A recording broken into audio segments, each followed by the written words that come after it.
I'm Heather Ferguson, and you have found a Sonar Moment. The Sonar Moment, a monthly interview with CEOs from the Pacific Northwest.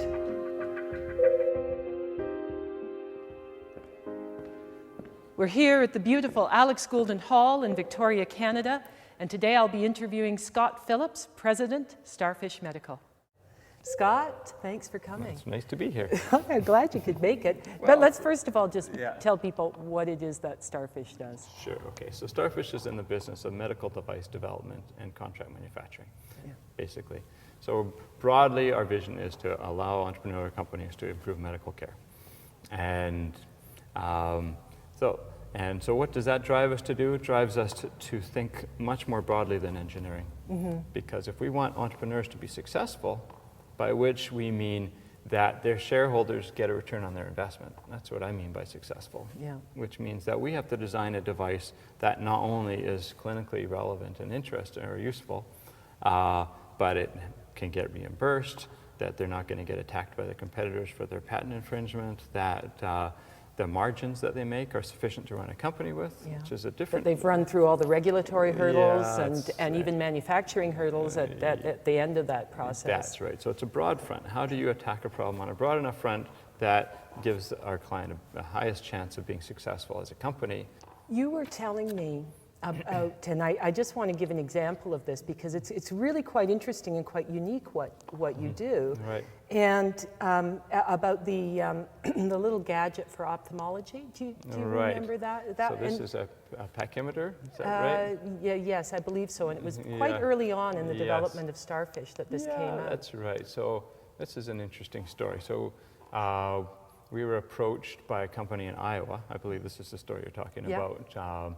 And they had a vision for a device for screening for glaucoma. It would be using ultrasound. It would incorporate a PDA, if you remember what those were. Oh, what is a PDA again? Personal digital assistant. Prior to, it was pre-cell phones, pre-smartphones. But, you know, prior to 2005, I probably would have known that, how things change. And so it was an interesting story because they had the vision for the product based on their extensive experience in sales and marketing and ophthalmic instrumentation. And there was a new paper, or a big review paper that had just been published. And so we worked with them to define what this device would be. We implemented the device, actually created a partnership, and then sold a quarter of the company to a German company that was going to get distribution. And over the course of a year, we implemented the whole device and sold it, and actually did well. So, you know. But what I'm seeing, you know, the trend that I see, and you know, it's funny, I've actually heard this from other entrepreneurs as well, is just this huge sense of initiative of oh yeah, we can see how that can be done, you know, or that works. Tell me how you got to Starfish. Okay, so I think you're right. There's this element of can-do attitude. It's just a basic requirement. And you also have to have a high degree of comfort with uncertainty, right, as an entrepreneur, because you're just charging into things. To some extent, we're aware of the risks, but we're willing to ignore them for the moment, trusting that somehow we'll figure out how to get around them as we get into it. Sort of like walking across Tibet. Yeah, that's right. If we were the sort of people that planned everything all out and then executed carefully, we would never start, because it would be obvious that the risks were too high and we didn't have the answers.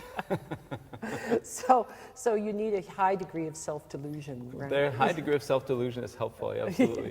Which actually is an interesting conflict and a transition as you grow and develop a company, because you need to become an operator. You need to recognize how to hire the right people, how to consistently measure things, and how to reliably execute. And those are things that you're not really wired for as you start. And they're more process oriented, aren't they? Yeah, that's right. And so I've had that conflict as well. That's really interesting. How did you develop through that? How did you that's an interesting. I'm kind of, you know, a lot of entrepreneurs are really visionary and really hard driving and can't stand a detail, like often dyslexic even. Like Richard Branson, very dyslexic, right? And I'm not comparing myself to him, but and I'm kind of in the middle. I like designing systems. I'm an engineer, really. And I like thinking of what might happen next. But I'm not as visionary as the visionaries. I'm not as detail-oriented as the executors. I'm kind of in the middle. In the middle. And it's actually a great kind of wiring to be in the type of business that I'm in now. It's interesting because designing a company is really a lot like designing a medical device, Yes. or there's always systems and processes. There are things that you can't ignore, that you have to move through, and there are processes that you have to design to get to the end, right? Yeah, I think very much so. I think a company is a machine. Yeah. And it's very helpful to think of it that way. A social machine. Yeah, I mean, I'm talking about the systems of daily huddles, weekly tactical meetings, monthly key performance indicator reviews, Yeah. quarterly objective reviews, annual planning, strategic planning. If you set these things in, then you gather the feedback, you set Yeah. objectives, you have mechanisms to follow up on them. Yeah. Within each department, you have systems as well. You have interviewing systems, you have reviews. You have 360 reviews, which creates a peer culture and grassroots energy into the company. That's a lot of reviews. It is a lot of reviews. It does speak to the idea that what can be measured can be managed. Yes. And that's really what you're on. Yeah, that's the trick, right? How do you build the right level of oversight and feedback mechanisms without choking the organization in process, Yeah. right? So Yeah. it's And there's a real tension there, isn't there? Yeah, It's a fine line.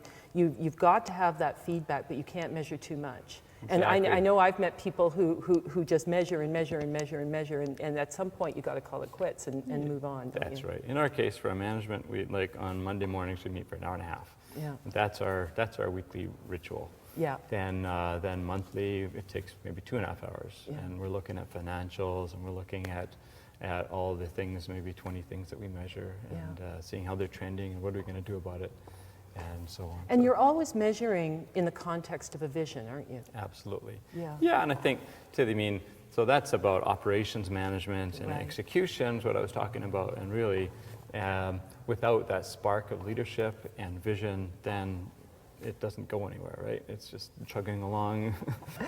You really do have a family that values experience over money, and yet you've done very well for yourself with Starfish. I mean, you've really got the best of both worlds in so many ways.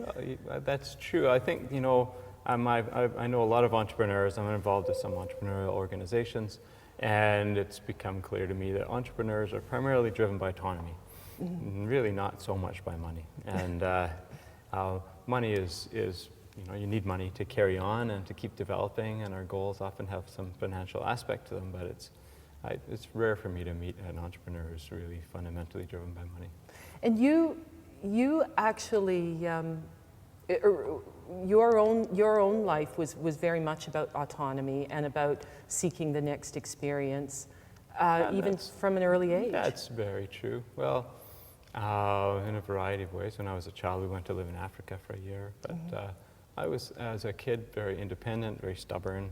I didn't go along with the trends. I paid a social price at school for not adapting to the sort of the proper dress codes and so on. It made me into a bit of an outsider, but probably for the better in the long run. But at the time, it Pretty was painful at the was time, painful. isn't it? Oh no, why can't I fit in? That's Yeah, right. that seems to be the common cry among entrepreneurs, that's right. from when they were young. Yeah, I wonder about that, whether in fact most of us were the outsiders at school, and that's kind of why we're taking on the role that we took on later in life. But you had already started and sold at least one company. Well, I as a child, I started a picture framing company in my parents' basement, and I ran that all the way till the end of university, actually. And that was more of as an individual.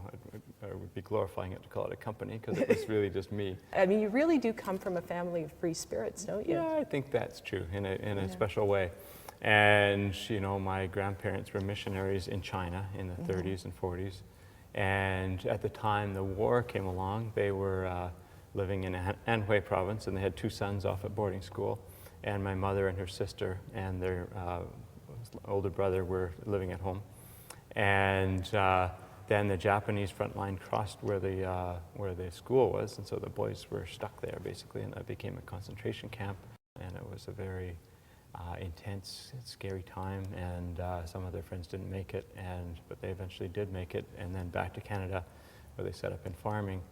And I guess, you know, it's like a family with a sense of mission, a family that didn't really value money overly, valued experience a great deal. What's next for you in Starfish? So, well, we're going to continue growing Starfish. We've got Yeah. some very interesting new ways to address the market that we're pursuing this year.